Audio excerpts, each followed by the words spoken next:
So let's say I'm working with my canvas and I want to crop out the canvas right here.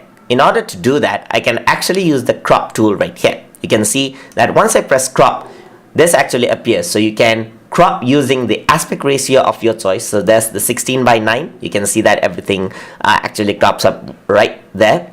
You can go for 5:3, 3:2, and everything cropping happens on its own, as you can see.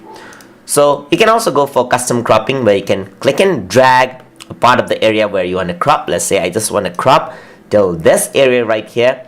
Or you can also define the width and height, just like you would define a width and height in a canvas. So in my case, let's say I want it to be exactly 550 pixels by 380. And I can drag around where I want it to be cropped.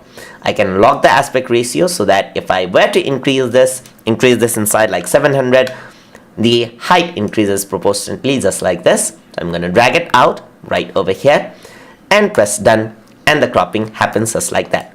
But you can see that the lines actually stay over there because it is not associated directly with the canvas. These are 3D shapes that I made. So because if I were to go into 3D view, you can see that they are not in the same pipeline right there. Right click and rotate, they are actually 3D view. So everything 2D and are associated with this canvas itself will be cropped. Anything 3D won't be, because they are not associated with the canvas. So that is how cropping works inside of Paint 3D. Hope you guys learned something as always, and as always, please like, comment, share and subscribe.